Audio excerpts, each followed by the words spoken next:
going on, guys? So today, a little different by myself. I got my father-in-law's truck. Actually, it's a 2003 S10. He ended up getting a little fender bender, so nothing crazy, but if you look at it, this back tire should not be touching. Okay, so I'm gonna pull this fender off. You know, you gotta think the door gap's good. It's pushed in a little here, but that makes sense. So I don't know if I showed that. It's a little bit, I don't know, it's kind of like, it's high, and that's fine, and didn't even like touch the door. So the door's gap's fine, but it's hitting, so that means it's pushed back. But I think the control arms are just like pressed steel, stamped steel, so it's pushed back. So I'm gonna get this out of here, get that out of here, kind of look at the damage and get it kind of torn apart down to the frame, leave the radiator and stuff so I can still drive it, because it still runs. Your tire just gets a little stuck when you're trying to go straight. And if you look at it, that's straight, it's a little turned in, and this one's a lot turned out. So something is tweaked. So we're gonna get it down to where we can see what's going on, and well, see what's going on.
Alright, so I got this thing torn apart. It wasn't too bad. There was a couple bolts, like there's one right here in the core support, which I gotta get this core support off too, because it's all mangled right here. I mean, I could probably go with this, check my wires, but yeah, there was a bolt coming in from the inside. So if you saw, I just bent it out of the way. This fender's toast. That thing's gotta go. The horn's broke. But if you look, the frame got buckled right there. Okay, I don't know if you can see that. Yeah.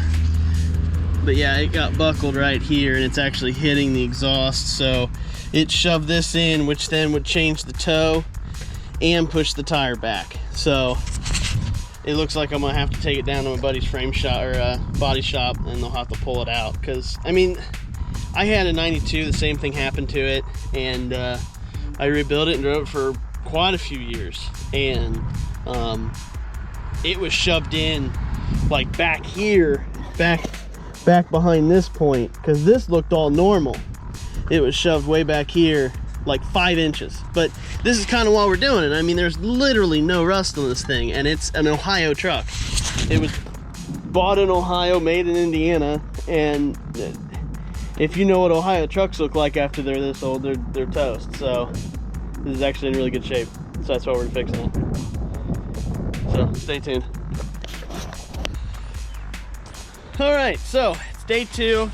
I gotta get this core support off because I'm taking this guy down to the frame shop tomorrow. But today, I got Johnny. So it should be a little easier. I already got most of the bolts out, so it's not gonna be that big of a deal. Basically, we're just gonna be unhooking the fender here, the fender right there, and then probably take all this off so we don't have to unhook it later.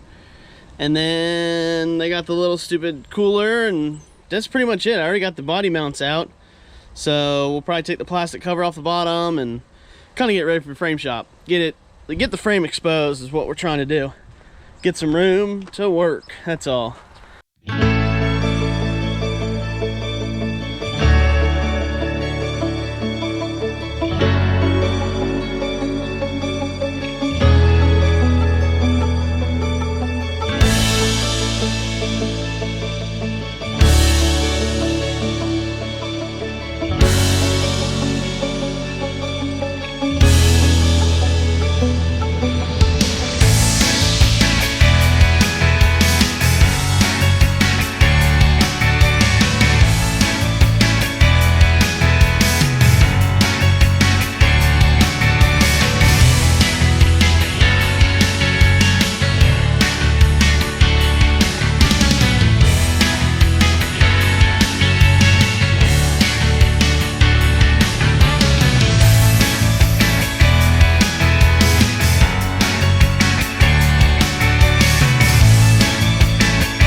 All right, guys, let's see what we got going on here.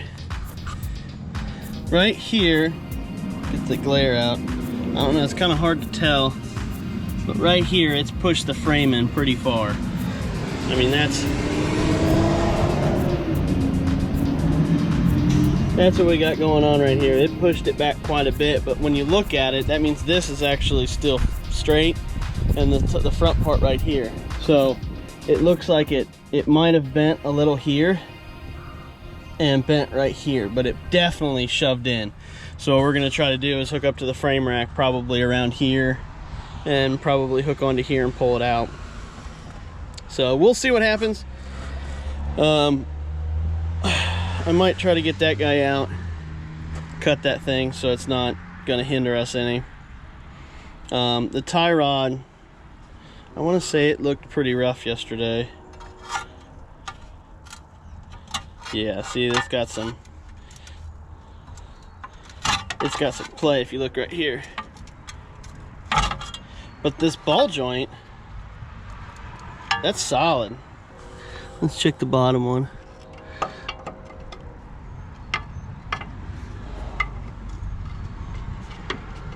Nothing. I'm not gonna, that tie rod needs replaced though, so I'll get some new tie rods, slap new tie rods in on it, and then I might even measure, because this looks like original, like it doesn't even look bent or twisted. Just this mount right here is too far back, because it's even hitting the exhaust right there. Like the manifold, actually, you can't even get a tiny ass shim right there. It is right against the frame. So, and if you can tell, it kind of messed up that one. We may have to take the lower control arm out and fix that. And I do know I need to get a new diff, front diff, because it did break off an ear. But let's get this back to where it needs to be, and then we'll address all that. As soon as this is back together and we get the whole front end back together, which, I mean, if you look at the horns, not even the tow hooks are fine, and everything fits on that frame really well, but this guy's trash. So just stay tuned. We're pretty much done with this project till we go to the frame rack. We will try to take you along with us. That'll be a whole nother separate video, because we're going to try to get into a little bit more in depth of what we're doing and why we're doing it the way we're doing and stuff like that. So definitely hit that subscribe button. We'd appreciate it. If you're a returning customer to our videos, it's awesome. We really appreciate it. Thanks for watching. Catch you on the next one.